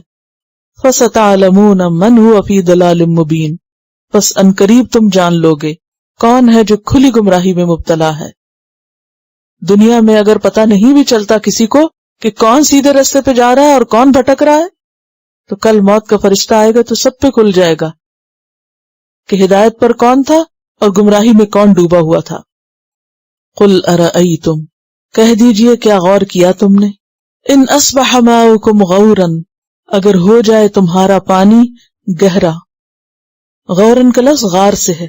غار کہتے ہیں کھو کو، نشیبی زمین، نیچے کی طرف آنے کو، زیر زمین گہرائی کو یا پہاڑ کے اندر کی گہرائی کو. کہہ دیجئے کہ اگر تمہارا پانی زمین کے اندر اتر جائے، فَمَن يَأْتِيكُم بِمَاءٍ مَّعِينٍ، تو کون ہے جو لائے تمہارے پاس بہتا پانی. یعنی اگر اللہ سبحانہ وتعالی پانی کو زمین کے نیچے اتنا دور لے جائے تو تمہاری ساری مشینیں بیکار ہو جائیں. کوئی بھی اس پانی کو استعمال کے لیے زمین سے پھر نکال نہیں سکتا. یہ اس کی خاص رحمت ہے کہ اس نے پانی کا ایک مطلوبہ یا ضروری لیول رکھا ہوا زمین کے نیچے بھی، اسے محفوظ بھی رکھا ہے، لیکن اس کو ایسا نیچے نہیں کیا کہ انسان اس سے فائدہ نہ اٹھا سکے. اور ہاں، اگر کسی وقت وہ لے جائے تو تم کچھ بھی نہیں کر سکتے، کچھ بھی تمہارے ہاتھ میں نہیں. تو ایک طرف اس صورت میں اللہ سبحانہ وتعالیٰ کی قدرت، اس کا جلال، اس کی بادشاہت اور ہر طرف اس کی عظمت نظر آتی ہے، اور دوسری طرف انسان کی بے بسی، انسان کی کمزوری، انسان کی حقیقت کہ سب کچھ اس کے ہاتھ میں ہے، اور انسان اپنی حیثیت کو پہچان کر وہی معاملہ کرے جو اس سے مطلوب ہے. اور اگر اس نے وہ نہ کیا تو کل اس کو اللہ سے کوئی بھی بچا نہ سکے گا، کوئی بھی چھڑا نہ سکے گا، نہ کوئی ایک انسان اور نہ پوری فوج کی فوج، کوئی کسی کے کام نہیں آ سکتا. اصل قوت کا مالک وہی ہے، جس نے اس کو راضی نہ کیا اس کے لیے سب بیکار ہے. انسان بھی کس قدر احمق ہے، لوگوں کی نظر میں بڑا بننا چاہتا ہے، لوگوں کی نظروں میں اپنی قیمت دیکھتا ہے کہ لوگوں کی نگاہوں میں کیا ہوں میں. اور ابھی کا ایک شعر ہے، یظن الناس بی خیرا، لوگ میرے بارے میں اچھا گمان کرتے ہیں، وَأَنَا لَشَرُّ الْخَلْقِ إِن لَّمْ تَعْفُ عَنِّی، کہ میں سارے انسانوں میں سے بدترین ہوگا اگر تو مجھے معاف نہ کرے. اگر اللہ کسی کو معاف نہ کرے، وہ کسی سے راضی نہ ہو، تو سارے انسانوں کا بھی چہیتا ہونا اور ان کی نظروں میں بہت اہم ہونا بیکار ہے، انسان کے لیے بے فائدہ ہے. چلیے ایک دفعہ آیات سنی. جو شخص ہر روز رات کو سوتے وقت ان باتوں کو دہرا کے سوئے، پھر کیسے ہو سکتا ہے اس کے دل میں خدا کا خوف پیدا نہ ہو؟ کیسے ہو سکتا ہے اسے اللہ کی پہچان نہ ہو؟ کیسے ہو سکتا ہے پھر اس کے عمل نہ بدلیں؟ لیکن اگر ہم اپنے کان اور آنکھیں اور دل استعمال کریں تو، ورنہ پڑھنے والے تو بہت پڑھتے ہیں اس کو. سبحانک اللہم و بحمدک نشہد ان لا الہ الا انت نستغفرک و نتوب الیک. والسلام علیکم ورحمۃ اللہ وبرکاتہ. Quran vocabulary 100%. The best application to understand Quran. Study with flashcards. Word list. Learn 25% of Quran vocabulary in 7 days. Multiple MCQs to practice and test vocabulary. Single choice. Multiple choice. True false. Bookmark difficult words. Study wrongly answer words. Test your skills. 12 essential grammar lessons at Learn Quranic Grammar. You can select number of word to study from bookmarks. Select number of times wrongly answered words for study. Test your skills with multiple choice, flashcard, true false, matching words and single choice MCQs. Grammar lessons are available in PDF format.